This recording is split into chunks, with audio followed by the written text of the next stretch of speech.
Good evening, ladies and gentlemen, and welcome to today's edition of the Just Us Review, where we like to take our favorite fiction-based shows, whether they be in the field realm of superhero or sci-fi, break them down and present them to you in digestible bits. Whether it's good or bad, we give you that nit and grit. And with us, we like to keep it 100. And today, for you, we like to present Black Lightning. Now, Black Lightning was the season finale, and you know, with every season finale, they got to go out with a bang. And this episode was no different. It brought us some good stuff. It brought us some bad stuff. But before we start picking at the best parts of the plate, we gotta look at the broccoli. We gotta look at the shitty stuff. You know. It's not wrong with broccoli. Sorry, not broccoli. Auntie's coleslaw. Okay. You don't know who brought Auntie. the one that nobody liked. Amy. And the coleslaw that nobody touched, and for some reason it's green. But let's get into it. Yeah. What were some of the bad parts about this episode? Who wants to kick us off? I'll do it. Go for it. So, I love the whole origin of Gravedigger. I loved how they presented him. I thought the conversation that he had when Jennifer was caught was a little heavy-handed. So, to give you guys, so you know, in the last episode, he bitch slaps Jennifer, knocks her out. But the Markovians end up walking up, picking up her body and carrying her off, all while her and Black Lightning is having a conversation. Now, which I thought was one of the weirdest things ever, but I was like, okay, I'm gonna let that go. Gravedigger is having a conversation with Jennifer about the state of black affairs and everything that he's coming from, trying to get her to see the world from his perspective. And to the point where he was like, you know, Martin Luther King was a simp and Obama was a Paid for. All that shit we was talking about earlier. A paid for puppet, and pretty much trying to challenge Jennifer's perspective on life. And I was thinking, one, that's a little heavy-handed because, one, she's a kid. She doesn't have your experiences. She doesn't know that much about the past, only what she's been taught. You've lived through it. So it's trying to convince somebody, even a child, of what's right to do, but she hasn't lived those experiences yet to even have a footnote on what she's talking about. So I kind of felt a disconnect with that, because had it been Jefferson in that cage and that he kidnapped, that conversation would have hit a little harder, because it's two experienced grown people going back and forth about some serious issues. But to convey this with a teenage girl, I don't want to feel that. So let me push back, but also side with you. So I think that those two people having that conversation was appropriate. It's just that the subject matter was the arguments presented and the way they okay, let me put it like this. The way they presented the arguments was a little sloppy. Gotcha. Because Jennifer didn't really have a rebuttal. And that was my whole point. That was what I thought was the negative aspect of it. Jennifer didn't really have a rebuttal. It was just like, well, fuck you. It was just based off of whatever she's learned from her dad. Exactly. And not just that, even I have to push back on Gravedigger's perspective too, because his perspective was a little too modern. Like, he hit on Dr. King, but he also hit on Obama. And I'm thinking, you lived for a century. Mm-hmm. You have better, more explicit details about segregation and the rough treatment that you've gone through. Even the military that you were in, that you could have housed to show how our progression hasn't progressed as much as we all believed. But when challenged with, when someone like Jennifer challenges him with, but things have gotten better, of course the natural rebuttal would be what? Because of Obama? Like, because that's the current most progressive thing in this country. And I'm gonna push back with you probably more so than John did. This was a conversation about generational rage, generational.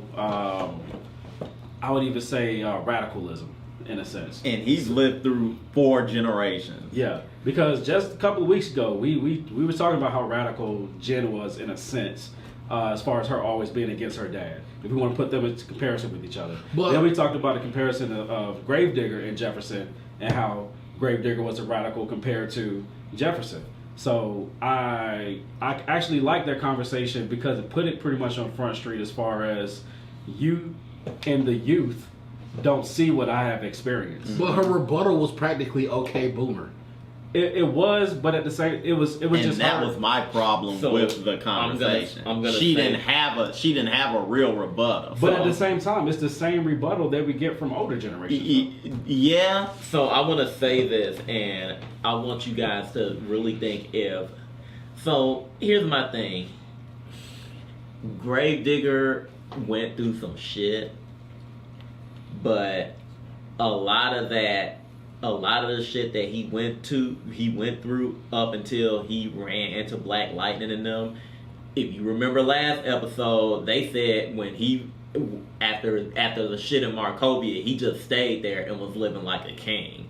So I kind of feel like, yeah, you were treated badly at that time, but it's kind of fucked up for you to talk the way you talking when you was sucking on the teat of privilege for a few decades after the fact.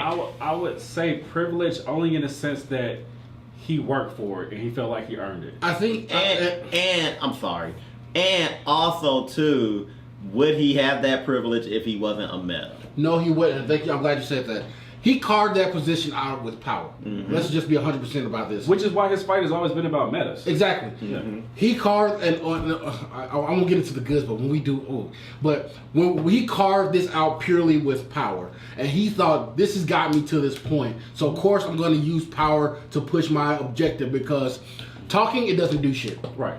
Actions will get you further than words ever will, and he knew this point. And can I say, and I don't know if this is an accident, if this is sloppy writing, or if this was on purpose, but you're right. His argument was mostly based on metas. So I think it's kind of odd to me that he tries to throw the black experience at Jennifer when they have that discussion, and it's like, you don't ever even make it about black people until a black person challenges you. And that's what I was kind of hard to draw the line. Are you trying to protect people of color because color? Are you trying to protect people of color because of the black experience, or is it just mirroring the black experience that you see in meta as the new? I honestly think that it's a play on what X-Men was trying to do. Exactly. It was not only does he have the black experience, but he has the meta experience. He has the duality to the layer to throw on top of it. So he can default back to the black experience if he want to, and he can talk about that rage. But his rage is also, all right, since you made me into a meta, made me into a monster, quote unquote, I'm going to show you a monster, and I'm going to create a space for us. But whether you look like me or not. And one thing Gravedigger also represents, which, you know what, that's a brilliant thing. But I'm okay. But I definitely understand why it was kind of like a low level for you, because I wanted this conversation to be between he and Just Jefferson. equal. Yeah, exactly. And my thing is, what I was gonna say is where his argument falls apart for me is when he finally gets to Freeland, he just starts blasting. Yeah. He didn't talk to nobody. Yeah. Like, that was a street that he walked down where he murdered an entire group of people. I was like, And you know those people he murdered. He didn't fight not one ASA person. yeah. And I'm glad you said that, because my thing is, okay, you looking out for the metas, but like, what about the black people there that's catching it from the ASA? how about the black people in that street that you murdered? They were Exactly. Yeah. And the thing is, it's not just on him too. Like, Jefferson and them never addressed that to him. That's the duality when it comes to it. It was meta over blackness in this particular fight. And I do want to compare him to Thanos. So everybody who always wants to do the argument Thanos was right or whatever, I feel like you didn't listen to the whole story, or you just ignored pieces of the story. Thanos had a point, but Thanos was also wrong, because Thanos was a genocidal maniac.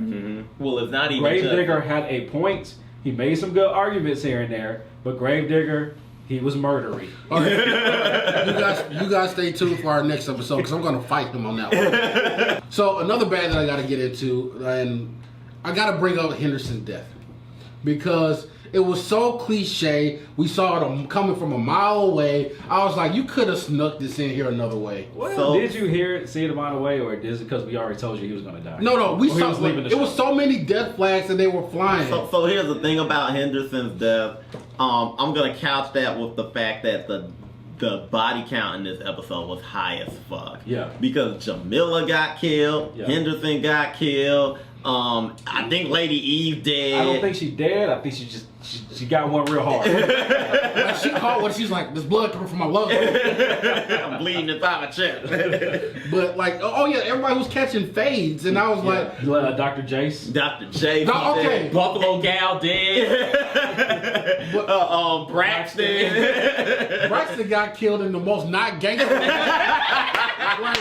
And that was another disappointing thing with me. Like Braxton was talking so much shit, and I wanted him to catch hands a little. So more. you know what? I don't know if y'all caught this, but like, I think they was trying to. Braxton was confusing to me. There was something going on with his character that I don't think was fleshed out. Like he was trying to reach a turning point. It's possible he had a chip. I feel like he had a chip in him. No. Almost. So here, this is what I believe. Braxton's whole thing was patriotism. Yeah.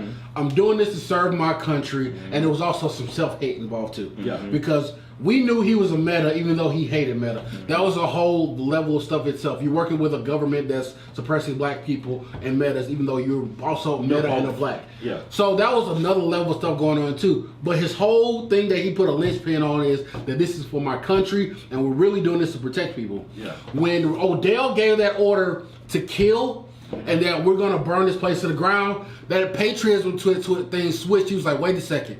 Our whole reason for being here was to protect them for the Markovians. He came to the conclusion that Grail came to earlier, but it was too late for him. Exactly. He was in too But deep. why did he go through with killing Jason and try to kill Lynn though? Because they're still following orders. He's a soldier first. Yeah.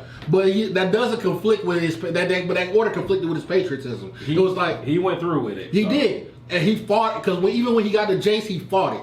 So here's the thing, and make sure we get back to Henderson and where it started with. Okay. yeah. So here's the thing about Braxton, and I think this is where it failed. He needed an episode to where we could delve. He had an into that. incomplete storyline, But the problem was, and the problem with that, I felt like we wasted episodes on specific characters Buffalo that did. Gal. Grail. Tobias Well. But we'll get to that later. Yeah. But looping back around to Henderson. I can't feel my legs. You ain't got no legs, Henderson. Before we look to Henderson real fast, I would just like to say that to me is the biggest issue with this episode. We have storylines that are in effect incomplete, and there's no real cause or concern to get back around to them. And the biggest issue for that, I would probably say, is character overload. It's one of Black Lightning's biggest issues every season. Because, like you said, Braxton didn't get a complete story. The reporter didn't get a complete story. The reporter didn't get a complete story. I would say Henderson didn't get a complete story. Chase didn't get a complete story. Like we cut off Geodude's story right there, and going into next season, we not fucking with Markovia anymore. So there's no reason to deal with him anymore. So here's the thing, and this is gonna wrap around to a bad that I was gonna say. They were like, huh? Still gotta finish that. I got a pin. We got a pin on Henderson, but he's part of it. There was like 18 endings to this fucking episode. It was some old Every Lord of the time he Rings came shit. back off a commercial, it was an ending. It was some old Lord of the Rings shit. I was like, yo, Peter Jackson, I And gotta pee. for some of that shit, that was fine because let's be real. I'm glad Buffalo Gal story is done. I'm glad that Dr. Chase bullshit is done because dude, I'm glad that the Braxton shit is done because these was motherfuckers that was in the way. But at the same time, we got cheated out of a full Braxton story. Yeah, because like my thing is like, cause Black Lightning is shorter than like Flash and Arrow and shit, right? I feel like it is. So like It's quality over quantity. Yeah. But at the same time, like, you still working off of the quantity. You still doing quantity work with quality time. So going back to Henderson, like, he saw it coming from a mile away, and the way he died was so, like I said, like, oh God, Can I be real? It was pathetic. Can I be real? I actually felt for that death. I did too. That was the most poignant death to me. But at the same time, it was too soon, in my opinion. Yep. 1, after 3 seasons, it was way too soon. 2, in a glut of so much shit going on, like, we didn't have time to mourn him. Nope. Exactly. And it's not even just that. Like Henderson had been pretty consistent throughout the season, and then he dropped off when for they like did 3 or 4 episodes. Longer than that, because like even before the Rescue Lynn arc, this motherfucker was gone. Yeah. But hold on, and there was another thing. There was a disservice to Henderson. As he was dying, it was all these tropes. I can't feel my leg. I don't want to go. My thing is, Henderson has been strong for this community throughout his whole entire occupation. Even when the community wasn't stumping for him. Exactly. The fact that he went out like that, and he didn't go out there with, he didn't go out with a group of his people around him, I thought was a disservice. The fact that it didn't show him going out like, I want you to look out for my wife and promise me that you won't let this, like, do something to show that service. He did say that. He said he had Black Lightning promise that he'd be the hero that Freeland needs. But the thing is, it was couched in I can't feel my legs and all of that. That should have been a strong death speech. And literally 5 seconds after that, bang, bang, bang, bang, bang. I'm like, a major character just fucking died. Show some respect. And at the same time, there was no send off for him. There was no funeral, no nothing. Exactly. I would even say, looking towards the end of this episode, yeah, it's good that Jefferson and the Black Lightning crew, they were able to talk to the government and finally get justice for Freeland. But I need to see Black Lightning and the rest of the crew in Freeland getting their praise for what they did. I'm hoping that's some season premiere. I literally believe that doesn't need to be Black Lightning, and that literally needs to be Henderson. Because they need to say something about that. They do have a good chance to pull some Dark Knight Harvey Dent shit with Henderson, where like they praise him up as the hero. But at the same time too, like I feel like it's gonna be. I feel like if I were writing Black Lightning and going into season 4, I feel like not only do you prop up Black Lightning, but you prop up Henderson too. Because the thing about this, I'm not gonna go any further because to me I'm going into good, so we just gonna keep going unless we're ready. So another bad that I got is fucking Geo, dude. Silky Smoothie, whatever the fuck your name is. Like go find the corner and sit the fuck down. No, but the part that pissed me off, we've been ready to ride on to stop Markovia. Jen in trouble? Alright, I'll ride for Jen. Jen was gonna be in trouble the whole time they were doing those missions. And then they off screen with it. He waited outside. Like that's literally what he did. You didn't need him for that. You could have bought TC. Who's dozens more useful than he is. It's creating a partnership between he and Jen, the characters. But it doesn't make sense because when she's about to leave to go on the mission, man, fuck this, I'm only here for Chase. And then 5 seconds later, oh, Jen gone? Okay, I'll roll over. Because I'm Silky Smoothie. Yeah. Don't hurt me. So, I mean, they needed him but didn't need him. And another, and my last bad, actually, this is a middle for me. It's got to be Lala. Lala came through. Showing up in the V-necks and the bell-bottom pants. Look, I ain't gonna lie. This thing was dope as fuck. That's why I say it's in the middle. I'm glad he came, but I was like, bruh, it's 2020. Take the velour off. At the same time, you got to fall back on. But it's Lala. Yeah. But, okay, so now, yeah, I don't. He still has an arc that was very confusing this season, and it never finished. And it didn't resolve. I would just say they put a pin in it because his arc is linear with Tobias's, sort of. So he's just waiting for Tobias to come back. So flipping the table. One more bad. I got one more bad. Go for it. I legitimately think they should have left, except for that last Tobias scene, they should have left all of the Tobias stuff out of this episode. Yeah.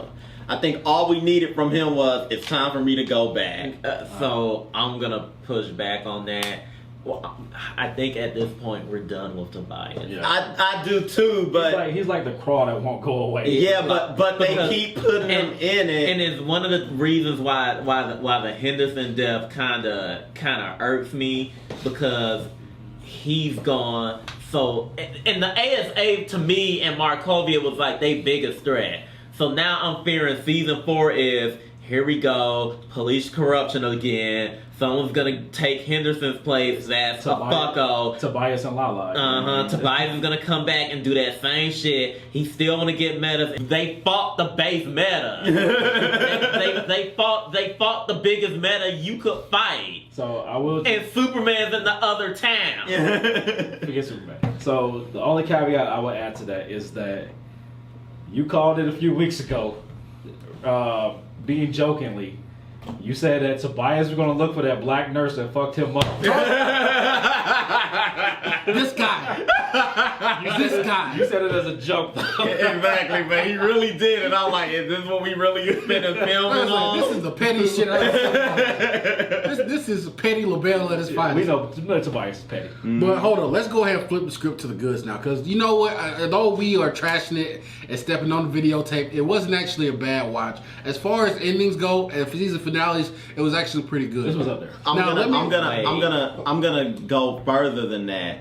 This episode was a perfect cap off to the first 3 seasons that I consider a saga in and of itself. Not just that, but it's the open door to the outsiders. Yeah. Now, let me flip that forward with Lala right quick, because I got to give him his roses too while he here. So, Lala, although I did have to nitpick at him because he did some bads, it was some good sim too. And the reason why I say Lala was a great addition, because I get it now with Lala.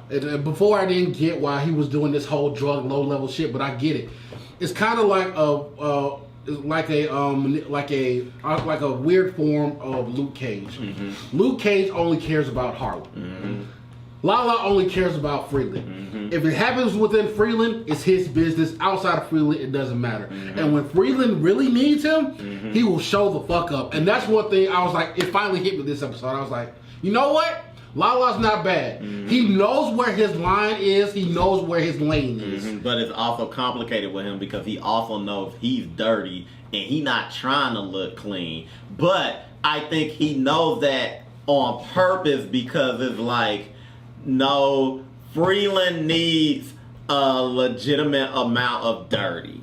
We can't just be clean all the time, or else other people will think they can just take advantage of us. So you gotta know, no, yeah, the ASA, y'all came up in here, y'all did dirt, but no, we can be grimy. So we not gonna let it go for too long. So Lala was pretty much a necessary evil. Yeah, and then you have the Lady Eve approach, which is kind of similar to Alfred Woodard's role in Luke Cage, which is like, I'm gonna be good on the outside and do my dirt behind doors. And so they kind of had that dichotomy between them, where it was just like, it's like kind of butting heads. It's like an almond joy. Outside is delicious. Inside, what the fuck is this? but can I say, I think they kind of lost. I think Lady Eve kind of went off the track a little bit. Yeah. Towards the end, like she started begging to get back in the ASA, that's when I was like, she was greedy / like, or she was trying to find her relevance or something like that. Basically, everybody's looking for some sort of power. Another good that I have for this show was Gravedigger himself, especially up until the end. I loved his presence in particular, because he was genuinely scary to be in Freeland. Particularly when he floated down in that field, it's like, oh hell no! It's like it's just one of him. Exactly. One reason I loved him, loved his portrayal of that character is, one, I got Magneto vibes. Yeah. Oh hell yeah! I got Magneto vibes like a motherfucker. And when he was talking about, I just want a place where all mutants can thrive. I was like, he's setting up Genosha. He's setting up Genosha. But, you know, when he came down, and I was like, I'm vibing with this dude. But then, of course, when he hit Freeland and started massacring people left and right, I had to take that from perspective.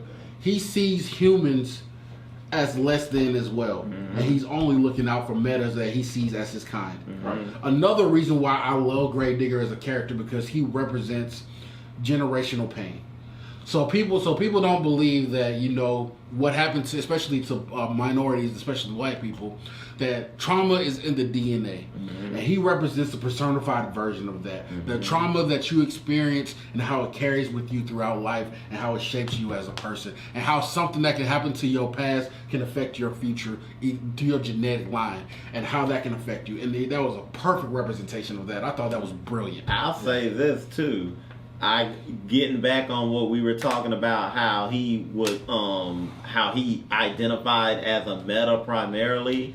I kind of feel like he did that because being a meta made him feel strong, whereas when he was just black, he was always disenfranchised and weak. Because when Lynn got him with the shotty and Black Lightning stood up, he was like, "You're not so tough without your powers anymore. Like, you just a dude now." I need to address this. It's not necessarily good, it's not necessarily a bad, but it needs to be addressed. This entire season, y'all been getting on Lynn about drug addiction. Hold on. And I've been saying that's not her fault. She been manipulated by the AFA. So when she's sitting there popping crack cocaine in the hearing meeting. It's her fault this time. Okay. That's what I was getting to. Okay. It's her fault this time. Okay. Everything before that was the AFA. Finally got a concession. So can I say, like, that irked the shit out of me because I'm like, this should be over. That's a done story. Yeah. my good for this episode. Really, the whole season has to be Khalil's arc. Yeah. Oh, hell yeah. Fuck yeah. First of all, Sasuke from Naruto. first of all, before you even get into that, when he rolls up on the Markovians and hits that flip, that flip that the camera decided I'm gonna flip the other way. It was like the camera was like, yo, I wasn't ready. But let me describe this flip. He hit a flip on this man, put the gun in his face, and whispered, "You gon' die." Lands on the car, flipped out his phone to watch a couple scenes of John Wick, and went to work. Like, yes. So yeah, Khalil's whole deal that this whole episode, he has still got the program that he needs to kill the Pierce family, and he finally had that fight within himself. That like he talked to the Nine-Tail. Yeah. By the way, it was cool, but it was padding. Let's be real. Hold on, but I know. Actually, no, I don't think it was padding. This is what I love about it. You don't think the fight inside his mind with himself was padding? No, I think it's a continuous. There's nothing wrong with padding his thoughts. No. I don't think it was padding. I think it represents the continuous struggle it is for him to retain himself. And we needed to see him win. We needed to see him beat his painkiller program. Because we've already seen what happens when he loses. But that shows it's like an addiction. It's like in his mind that we know he's continuously fighting against that part of himself that wants to kill. And I'm glad that they represent that. And mind you, at the end, when he put the 3 in I counted. He put 3 in Odell. That was a little bit of painkiller. That was Khalil, but that was a little bit of painkiller. Painkiller stepped in and was like, "Give me the wheel." So at this point, Odell is trying to escape after trying to blow the building up and leave, and Khalil is in the back of his car like, "Yo, homie, what you doing?" Like, he was sitting there looking at game. He's playing Candy Crush on his phone while he was waiting on Odell. And Odell was like, "Wow, my thoroughly thought out plans are going tits. I better fucking leave." I would just like to say too, I think Odell's expressions be funny. Because he had this shit face when he found out Khalil was like, So "This motherfucker's behind me." Well, here's another reason why that scene was powerful to me. That scene between him and Jefferson when Jefferson is talking to him. Yeah. And he's like, "Khalil, you know, this guy deserves to be in prison and everything. He deserves worse than that." And Khalil still he doesn't, even though he doesn't kill him, he shoots him. that in that moment was Khalil being a grown man. Mm-hmm. Because that was also a defiance against Black Lightning, who's always been his teacher and mentor. Mm-hmm. And at that moment, he looked at Black Lightning and was like, you know what? Now we on the same level. I've grown beyond you. Now. Exactly. That moment was powerful. And like I said, it's a little bit of painkiller as well, because it's like, you're not gonna make me kill my mom, and I'm not gonna get back at you and use the training you gave me to do some dirt on you. Because like if you live, you live. If you die, you die. But and another thing that I love about this is that Jefferson maintains who he is. There's this Martin Luther King pre-death bravado that he has, where he's like, I must stay and maintain the course of good. That scene where Lynn kills Braxton, and he comes in and he was like, yo, what happened? And she was like, I pretty much had to do what I needed to do. And that was a representation of everybody in his world rejecting those views that he holds except for him. He's Martin Luther King living in the world of Malcolm X. Exactly. He's walking this path alone because Lynn and his girls was on his side. Then Jennifer killed. Then Lynn killed. And we know for some damn sure Anissa had already done some dirt. So he's the only one who's carrying this torch. And they're like, why? And he's holding on to this value. I thought that was powerful in itself as well. Even Gamby don't want to say it, but Gamby's like, oh, we gotta hide some dudes. Speaking of Gamby! Oh my God! Oh! First of all, let me set it up. The entire time, I was like, Buffalo Gal, won't you come out tonight? So, let me set the scene up. Lady Eve told Buffalo Gal where to get the briefcase. And they was like, yeah, you're going to have to go to Gamby's to get it. As soon as she said it, I was like, damn. Damn. This lady, damn. I knew it. I was like, yo, she gonna die. So we get to Gamby's shop. And then they breach it and they blow it up. I was like, they think they doing something. Exactly. You dare blow up the Batcave? I did almost. I did almost think it was on some Batman Begins shit where Ra's al Ghul steps in and burns down a Wayne Manor. Like I thought that's where this was going. So Buffalo Gal goes in there with her crew, and then my boy Gamby is like, so you brought all your personnel with you? I see you, Mike from accounting. He calls out every personnel, and you knew she was shook. She was like, exactly. She was like, yeah. So you've been going through our files. Right? I guess you know who's coming to kill you. He's like, nah, you did me a favor. I ain't gotta hunt y'all down. Exactly. It's like I was like, oh my God, he's about to kill shit. Like Gamby's, I know he is who he is, but he is Dexter. He's bringing some of that Dexter flavor over here. But what y'all not talking about is TC came out blasting. Hold on. I'm getting there. We still upstairs. because he on some peekaboo shit. This motherfucker started blasting through the mirror. And they were like, we got his location. Shoot that way. And this man scurrying this way.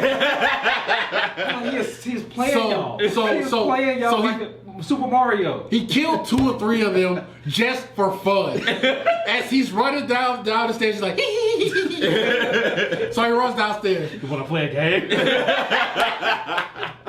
Oh, you want to play a game with Gamby? None of you guys are going to leave here with your lives. So they go downstairs and they chasing Gamby.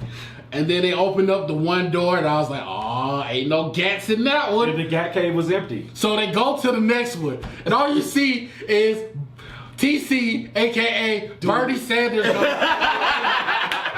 I'm no longer asking for your support. No. TC was like, somebody called a hospital, but not for you.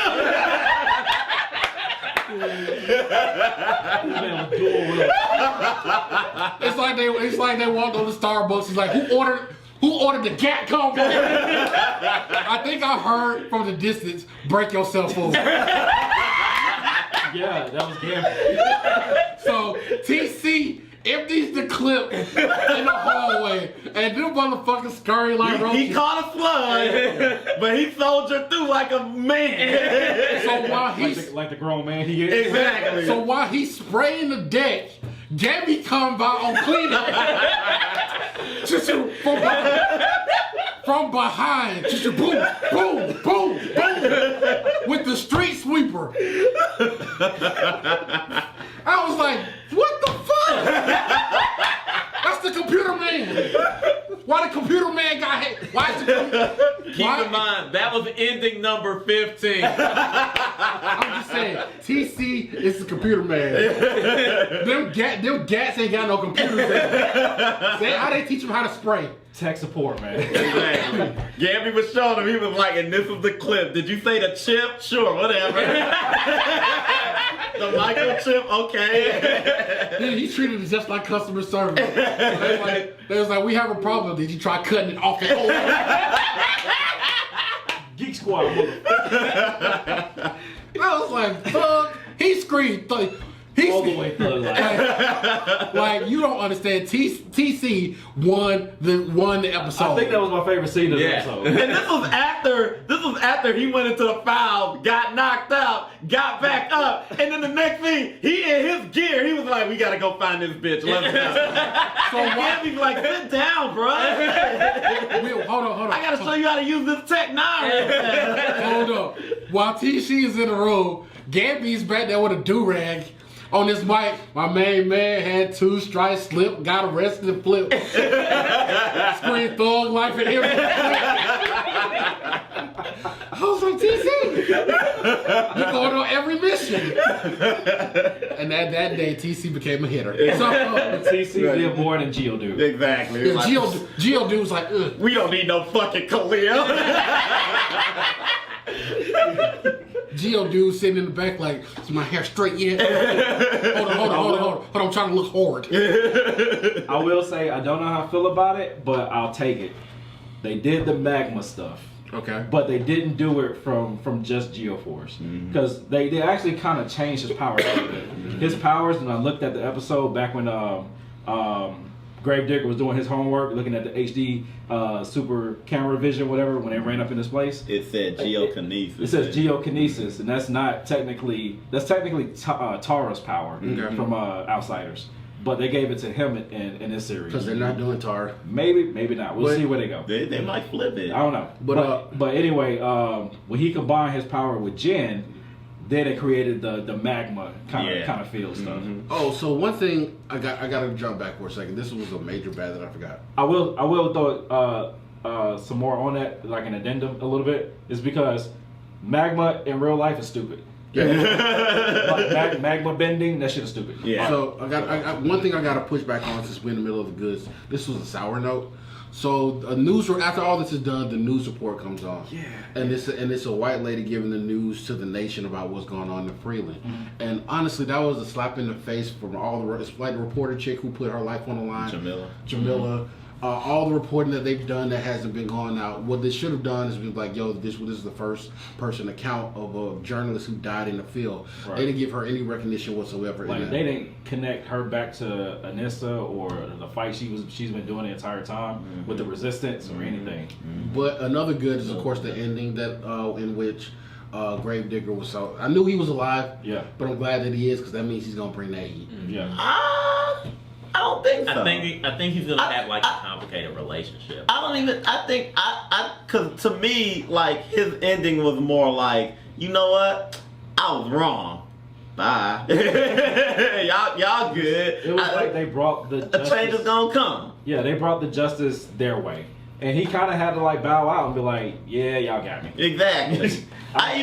even though I had complications with it, I even liked the scene where they was all walking out together. Because to me, like I said, like that capped off the 3-season Black. If the show ended with this season, right now, I would be satisfied. I would want more, but I would be satisfied. And like I said, I like the theme, but I have complications with it because it's like, Lynn, you're not a superhero. You're not a superhero. You it's can't not even just that. Don't walk with them, or else they'll know who Black Lightning is. It's like, okay, first of all, I realize you're on drugs, but could you at least keep up? So at the end of the court case, the Black Lightning, Thunder, and Lightning all walk out in their uniforms, and Lynn is with them. And I'm thinking, any reasonable person with half a brain would go, Lynn, how do you know Black Lightning and why you hanging out with him? Eh, Wait a minute. Why is it? Don't you have a husband and 2 children? No, hey, those are 2 girls and a grown man right there. Huh? That must be your fucking family. Exactly. and they in Gotham too, so you never know if Two-Face or Penguin just go, ha bitch, and just start shooting you. Like, or my favorite, hey, back in Freeland, hey, you guys were gone. You know who was also surprisingly gone while Black Lightning and Thunder was gone? I don't know. The rest of the fucking family. I'll put it like this: we gotta. It's TV logic, and we just gotta let some things slide because at the same time, how is Tobias getting back to Freeland? He ain't got no passport or nothing. He's a fugitive in another country. Exactly. And he's a fucking albino, so that shit's not gonna fly. But we're just gonna let it slide. Next season he'll be back. We're gonna let it slide. We're gonna let it slide. This man killed your husband and your son, and you still gonna make him eggs. We're gonna let that whole sequence slide. See, that's the problem with y'all Negroes over here. So all in all, well, I got another sour note for me, and it was the Grace shit. Grace cannot catch a break. So for one thing, you bait us with this wedding that's supposed to happen, which automatically when that happened, we were all like death flags galore. Then you didn't even go through the wedding. Yeah, they never got married. Now you can't, like, it doesn't look good for your LGBT representation when you do shit like that. And DC has been known for doing shit like that on a continuous basis. Like, just let them have a happy ending.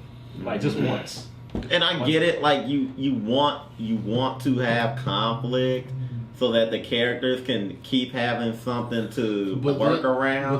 But at the same time, like you said it, like DC has been very spotty with LGBT representation within the last like 5 to 10 years. And I mean, we could say forever, but specifically within that time frame, they've been fucking up hard. Here's the problem. Because if you give them a happy ending, then you kind of... What's the word I'm looking for? Then there's no reason for them to be on not that. Okay, here's the problem. Everybody has a destroyed relationship in this. And my thing is that at that point, you're just placating to the LGBT community because everybody's relationship is fucked up. Lynn's relationship is fucked up. Jennifer's relationship is fucked up. And who has a happy relationship so far? I get that, but I have to counter that by saying this isn't the first time that DC in general has done this exact same thing. That's fine, but we got to stick into the scope of the show. But specifically more recently, like within the last week or That's cool, but we just stick into the scope of the show. Okay, I'm just saying, it matters. It does matter because when you see this on this show and then you're seeing the other stuff outside of the show, like... You really gotta say, hey, DC must have a problem with lesbians. So on that note, and to answer your question, I would say Lynn and Jefferson are kind of the closest thing to a repaired relationship. Ever since he rescued her from Markovia, she dropped. And on top of the fact, I'm just kind of worried that next season they gonna be like, this is lonely. Here's this new girl. I'ma cheat on Grace. Grace gonna wake up miraculously, and then she gonna find her, and it's gonna be like just enough. So all in all, there were some mixed reviews with this episode, but most of them on the positives end of the spectrum. This definitely ended on a high note as far as if we want to compare it to other season finales we've seen, even other Black Lightning season finales. This was a packed season finale. But like I said, maybe you guys saw something different, or maybe there were some things in the episode that we missed that you guys actually caught. But all in all, Black Lightning, just to give a general coverage of the season, has been very serviceable. They've been hitting on content. They've stayed on message. They've stayed on theme. And they've been giving us quality villains and quality story plots. And you know what? We're very thankful for this because this is actually one of the few shows that's actually palatable to watch and actually quite enjoyable. And stays true somewhat to the source material that they give us. Yeah, they change things here and there, but it's always improving. I'm really looking forward to season 4 just because even though like one of my bads was the massive death count in this episode, I have to admit like they cleaned the slate for a bunch of new possibilities for season 4. So before we head out, I wanted to go across around the table. One thing that you're expecting in the next season. Next season, I'm expecting Khalil to come in and out. He's going to be doing a Sasuke thing where he's pops in, does some good stuff, then pops back out. Trying to find himself? Sure, we can call it that, but he's just he's going to be a plot device as far as we need that secret hitter to come in and get us out of the situation, and I see that happening. Okay. They need a villain that's gonna hit, and it can't be Tobias again. Like I know he's a cool character and all, and what he's brought for the first 3 seasons have been impactful and enjoyable. But at the same time, after Gravedigger, like you either got to go up or you might as well have ended the season. Okay. Seriously. So what I'm expecting is within Freeland itself, there's going to be a lot of changes. And one thing we didn't talk about, but is really important to think about, seasons 1, 2, and 3, Black Lightning went from this urban legend that people kind of think was real up into like now at the end of this season, this motherfucker spoke in Congress. So the world knows Black Lightning is a thing now. Like that's going to, if they play it this way, that's going to put his status really high. I'll add on to that. That could just be the way that the seasons worked, and of course we want to look at the entire CW structure as a whole, CW DC shows as a whole. He earned it, and at the same time, this is post-crisis. Yeah. And that's the thing. Like I'm not even thinking about post crisis, but because they don't want you to even think about crossover. but at the same time, like they don't want us to think about crossovers, but at the same time, like they went to Gotham. It happened. Yeah. So like he's gonna be on another level now because this was a good that I wanted to say because I've been thinking about this since I watched the episode. But like when they spoke in Congress, he did some shit that the only other superhero I've seen ever that they've ever tried to make do stuff like that in Marvel or DC is Superman. Yeah. He did that was Superman shit. Yeah. He is now considered a credible, reliable, trusted source. Exactly. So what I'm looking for next season, of course we're going to get introduced some new metas. Of course we're going to see more, and I actually think they're going to expand outside of Freeland to some other spaces too.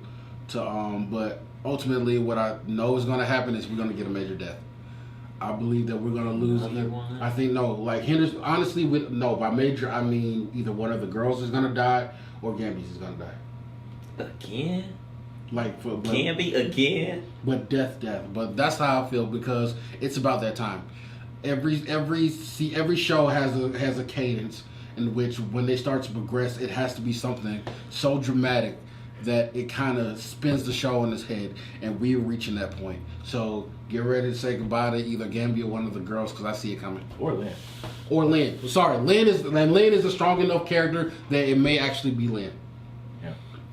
But depending on how they treat her this season, people will either be pissed that she died or be glad that she died. In all honesty, this season, and that's why I was kind of really pissed that like she pulled out them drugs at the end of the episode because it's like y'all gonna keep doing. In all honesty, I kind of want Lynn to go become a villain, but that's just me.